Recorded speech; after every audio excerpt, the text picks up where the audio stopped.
तो चलिए, सबसे पहले तो प्रविद्या में आप दोनों का स्वागत है और बात करेंगे आपकी जर्नी के बारे में, किस तरीके से आपने इस जर्नी को कवर किया है। बात करेंगे हर उस पहलू पे जो आपने फेस किया है अपने जर्नी के दौरान। तो सबसे पहले आप लोग अपना एक छोटा सा इंट्रोडक्शन दे दें। Yes sir, thank you so much. I am Chandni Chuk. Recently मैंने सीएस प्रोफेशनल में दोनों ग्रुप्स क्लियर कर लिया है। Okay, congratulations. और नाउ अब मैं सीएस। Thank you sir. आप? हेलो, आई एम सरिता नागर।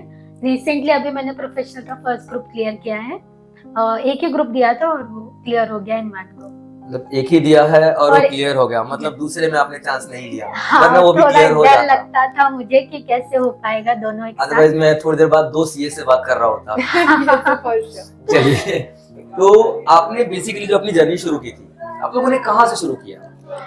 हम लोगों ने मई 21 में स्टार्ट किया था। हम दोनों ने साथ में CSET किया था। साथ ही में हमने एग्जाम्स दी थी। जो फर्स्ट अटेम्प्ट था CSEET का, वो हमने 2021 में दिया था और दोनों ने ही एक ही अटेम्प्ट में निकाल लिया था। बचपन से साथ हो आप लोग? नहीं, CS में ही मिले हैं हम लोग। अच्छा, सीएस में मिले और साथ ही सीएस में आगे बढ़ने की इरादा यस है। सर, अभी पूरी जर्नी में साथ में है। चलिए, बहुत अच्छी बात है। तो देखिए, यहाँ पे आप सब आए हैं, आप दोनों आए हैं, तो स्टूडेंट्स को बहुत कुछ सीखने को मिलेगा आप लोगों से। Yes sir. तो आपने अपनी जर्नी जो 2021 बताए थे, है ना? यस। तो उसके बाद आपने कहाँ से शुरुआत की? किस कोचिंग से या सेल्फ किया, कुछ ऐसा? सर, हमने गाइडेंस के अंदर किया था। Okay. CS तनय कसेरा और CS नितिशा मैडम के थ्रू उन्होंने हमें गाइड किया था कि कैसे CSEET तो हम दे चुके थे, अब उसके बाद जो नेक्स्ट स्टेप है वो क्या होने वाली है और कितनी डरावनी होने वाली थी, उसके बारे में थोड़ी सी हिंट दी थी कि कैसा होने वाला है। और फर्स्ट अटेम्प्ट भी हमने जब दिया था तो दोनों ही हमारे साथ थे और उन्होंने हमें गाइड किया था। और उस टाइम पर मेरा फर्स्ट अटेम्प्ट में क्लियर हो चुका था एग्जीक्यूटिव, और इसका अनफॉर्चुनेटली नहीं हो पाया था। उसके बाद फिर तनय सर ने, नितिशा मैम ने मुझे काफ़ी गाइड किया। मैं उनकी फेस टू फेस क्लासेस में थी। उन्होंने मुझे एकदम जीरो से स्टार्ट करवाया कि आपको ऐसे पढ़ना है। हमेशा सिर्फ ऐसा लगता था कि ET हो गया ना तो अब एग्जीक्यूटिव भी हो जाएगा, बट ऐसा होता नहीं है। पर उन्होंने इतनी कॉन्सेप्चुअल क्लैरिटी हुई सब्जेक्ट्स की, तब जाके समझ आया कि जो पहले अप्रोच थी वो गलत थी, अब सही अप्रोच के साथ चल रहे हैं। और क्लासेस में जैसे कि तनय सर ने कंपनी लॉ पढ़ाया, जिगल पढ़ाया, EBCL पढ़ाया और मैं उसमें काफ़ी अच्छे मार्क्स स्कोर कर पाई। और SLCM नितिशा मैम ने पढ़ाया। तो मैम तो क्लासेस में रैपिड टेस्ट टाइप पढ़ाती थी, बिल्कुल बोरिंग नहीं होता था, काफ़ी अच्छा लगता था। वो पूछती थी, हम आंसर देते थे। ये रैपिड टेस्ट थोड़ा बताएंगे क्या था? मुझे इंटरेस्टिंग सा लग रहा है, कुछ ऐसा लग रहा है, कुछ मजेदार होगा, सुनने को मिलेगा। यस सर, रैपिड टेस्ट में ऐसा था कि हमको मैडम के साथ ही क्लास में अटेंटिव रहकर जवाब देना पड़ेगा। ओके, रैंडम क्वेश्चन है, random. रैंडम आपको आंसर करना है। हाँ, और इतना अटेंटिव कि मैडम कहीं भी पकड़ लेती है कि कौन बच्चा सो रहा है क्लास में और कौन पढ़ रहा है, उसका जवाब तो देना। रैपिड फायर में भी आप लोग सो लेते थे? नहीं, मैडम जब थी तब तो फॉर श्योर नहीं कर पाते थे ऐसा, बट बहुत ही अच्छे से रैपिड फायर मैम उल्टा पुल्टा पीछे से स्टार्ट करती थी, फिर हमको बोलना होता था। तो मतलब काफी अटेंशन के साथ हमको पढ़ना होता था, क्योंकि हमको लगता था कि अभी मैम कभी भी पूछ सकती हैं। पता नहीं कब हाँ, हमारी बारी कब आ जाए, हमारी बारी आ जाए। पता नहीं कब तलवार हमारे गले तक पहुंच जाए। हाँ, यानी इन सब चीजों का आपको ओवरऑल बहुत अच्छा फायदा मिला है, बहुत अच्छा बेनिफिट मिला है। यस। चलिए, ऐसा कौन सा सब्जेक्ट है जो आप लोगों के अकॉर्डिंग स्टूडेंट्स को खासकर ध्यान देना चाहिए कि हाँ, इस तरफ ध्यान दिया जाए तो कोर्स कहीं ना कहीं थोड़ा इजी तो हो जाएगा? Company law. Company law. इसके अलावा एक CS के लिए कौन सा सब्जेक्ट हो सकता है? कंपनी लॉ पे कमांड करना CS तनय कसेरा सर ने ही सिखाया है। जिस सब्जेक्ट से सबको डर लगता है और जो कोर है वो सर ने उसी पर ही कमांड करना सिखाया है कहीं ना कहीं। तो ये सब्जेक्ट बोल सकते हैं कि फोकस ज्यादा करना चाहिए। कंपनी लॉ पे अगर फोकस करे तो कहीं ना कहीं थोड़ा कॉन्फिडेंस आता है। हाँ। क्योंकि स्टूडेंट जब आते हैं तो बिल्कुल एक स्टूडेंट तो कच्ची मिट्टी की तरह है, उसको कुछ नहीं पता है, तो बड़ा सहमा सा डरा सा आता है। तो एक कॉन्फिडेंस, अगर कोई बच्चा चाहे कि मुझे कॉन्फिडेंस जल्दी आए ताकि मैं तैयारी को और दुरुस्त कर सकूं और बहुत जल्दी ये पड़ाव पार कर सकूं, तो वो कॉन्फिडेंस बिल्डिंग के लिए क्या करना चाहिए बच्चों को? जैसे कि हमने क्लासेस में जब मैम पढ़ाती थी, सर पढ़ाते थे, तो वो राइटिंग प्रैक्टिस पे बहुत ध्यान देते थे। जैसे कि सर करते थे कि आपको एक आंसर घर से लिख के लाना है, फिर नेक्स्ट डे हम आते थे और फिर हमको सर बताते थे कि इधर से आपको प्रोविजन लिखना है, इधर आपने गलत लिखा है, इन की पॉइंट्स को हाईलाइट करो। और उसके अलावा भी जैसे कि मैं एक ऐसी डाउट्स वाली बच्ची रहती हूँ जिसको हमेशा बहुत डाउट्स आते हैं, तो हमेशा क्लास के बाद में भी रुक कर कि सर ये समझ नहीं आया, मैम ये समझ नहीं आया, तो बकायदा अगर क्लास चल रही है तो क्लास के बाहर ले जाकर वो पूरा डाउट सॉल्व करवाते थे, तो उससे काफी हेल्प मिलती थी। तो तने सर ने आपकी और मैम ने आपकी काफी हेल्प की। बहुत। तो ऐसा क्या डिफरेंस आपने देखा बाकी टीचरों में और तने सर में और मैम में? Conceptual clarity. Concept. Other teachers, अगर हम ऐसा बोलना नहीं चाहिए, पर अदर टीचर ऐसा है कि हाँ ठीक है, अगर सेक्शन है कंपनी लॉ में या किसी में, तो उसको रीड करके और लिख देना या रट लेना, क्योंकि इतने सारे सेक्शंस होते हैं, इतने याद भी नहीं रह पाते, और रीड करके एग्जाम में आता भी नहीं है। एग्जाम में केस स्टडीज आती है, तो घुमा कर कैसे क्वेश्चंस पूछे जा सकते हैं, वो आपको बिल्कुल सर एंड मैडम, खासकर सर बिल्कुल बताएंगे कि कैसे आपसे केस स्टडी पूछी जा सकती है। ऐसा नहीं कि डायरेक्ट सेक्शन दिया है तो उसका पूछ ले, practical case study based question कि ये इस तरीके से घुमा के पूछा जाएगा और आपको रिस्पॉन्स करना रहेगा। तो यहाँ तो हर बच्चे का अपना अलग अलग व्यू हो सकता है, यस, और उसी व्यू को करेक्ट यहाँ पे तने सर और नितिशा मैम। ओके, अभी मुझे समझ में आ रहा है धीरे धीरे कहानी किस तरफ से जा रही है।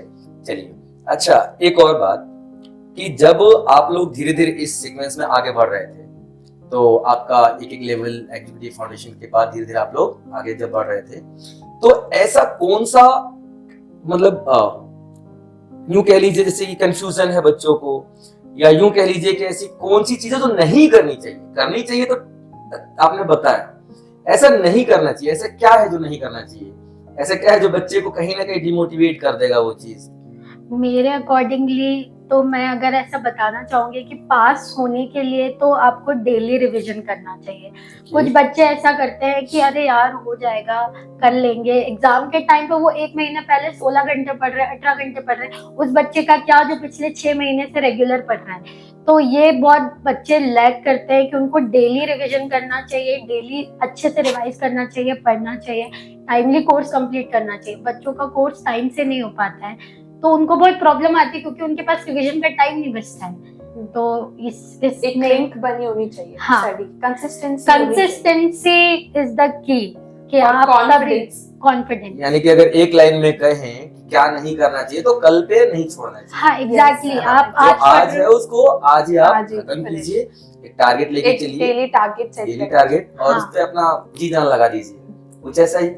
यस सर, बिल्कुल। और कॉन्फिडेंस, अब बच्चे बहुत अंडर कॉन्फिडेंस हो जाते हैं कि किसी का भी नहीं निकलता है वन गो में, हमारा कैसे निकलेगा, तो ये चीज छोड़ देनी चाहिए। मैंने भी वन गो में फर्स्ट एग्जीक्यूटिव का निकाला, प्रोफेशनल के भी दोनों ग्रुप्स दिए थे, उसमें से एक निकाल लिया, एक अभी फिर से निकाल लिया। तो ये नहीं है कि रिपीट करना ही पड़ेगा आपको, अगर आपके पास कॉन्फिडेंस है और एक बार कंसेप्चुअल क्लैरिटी है, जैसे अगर आपको मैडम और सर देते हैं, तो डेफिनेटली आप वन गो में भी निकाल सकते हैं। ये जो मिथ है कि नहीं निकाल पाते, 2 3 4 अटेम्प्ट लगेंगे, तो ये ऐसा बिल्कुल नहीं होता। एक बार अगर आपको गाइडेंस अच्छी मिल जाए और आप उस पर कंसिस्टेंसी से वर्क करेंगे तो डेफिनेटली आप वन गो में भी निकाल सकते हैं। यानी कि एक कच्चा स्टूडेंट अगर मैं बोलूं कि जो अभी फ्रेश आया है, तो सिर्फ टीचर की गाइडेंस को फॉलो करता रहे, तो क्या ये एक हेल्पिंग हैंड है? ऐसा कि टीचर ऐसा है कि आपको बिल्कुल, अगर देखें सर एंड मैडम आपको एकदम हाथ पकड़ के सिखाते हैं कि हाँ अब आपको नेक्स्ट स्टेप ये है, इसके लिए अभी से ही प्रिपेयर होना पड़ेगा, लाइक आप नर्सरी में। Yes. और बच्चे को टीचर्स पे कभी डाउट नहीं करना चाहिए। अगर वो उनसे पढ़ रहा है तो फिर उनको पूरा ट्रस्ट देना चाहिए। ये नहीं कि इस बुक से भी पढ़ लेते, ये वाले एकेडमी के नोट से भी पढ़ लेते। जब बच्चा बहुत ज्यादा ऐसे पाइल अप कर लेता है ना, तो उसके लिए बहुत इशू होता है। आप एक बुक से पढ़ो, उसी से पढ़ो, ज्यादा से ज्यादा आप मॉड्यूल देख लो थोड़ा बहुत, बाकी 10 टीचर्स पे नहीं जाना चाहिए। यानी कि 10 अलग अलग किताबें पढ़ने के बजाय एक किताब को 10 बार पढ़ो, है ना? बिल्कुल, तो वो बुक आपको काफी कुछ दे के जाती है, है ना? चलिए, और एक और चीज, जैसे आप बच्चों को मैसेज क्या देना चाहते हैं? आप लोग दोनों ही ऐसे पड़ाव पे हैं कि आप गाइड कर सकते हैं आने वाले स्टूडेंट्स को, ठीक है? बार बार कॉन्ग्रेचुलेशन दे रहा हूँ आप लोगों को। Thank you so thank you much. Sir. हाँ, और पार्टी के लिए तैयार रहिएगा, ठीक है, आप लोगों की साइड से, हमारी साइड से नहीं।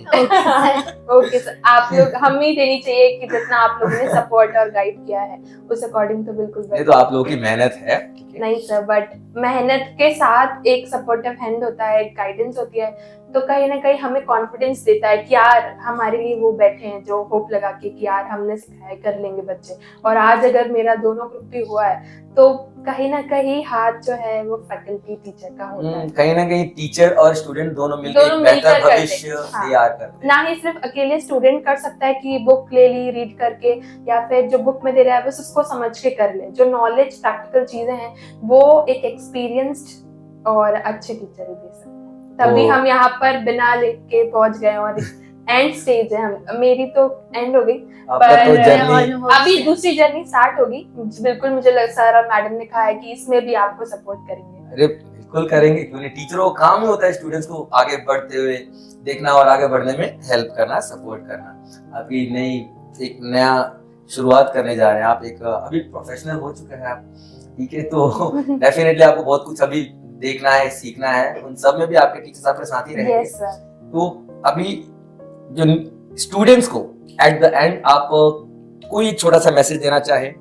मेरी तरफ से मैसेज तो यही है कि पढ़ाई को आप कैजुअल मत लो। ऐसा नहीं है कि सीएस, ऐसा नहीं बोल सकते कि बहुत डिफिकल्ट है डिफिकल्ट, नहीं ऐसा नहीं कहेंगे कि नहीं है। बट अगर आपकी अप्रोच अच्छी है, अगर आप रेगुलर पढ़ोगे, आप अच्छे से रिवाइज करोगे, अगर आप अपना बिल्कुल 100% दोगे ना, तो सीएस भी आपको बदले में जरूर देगा।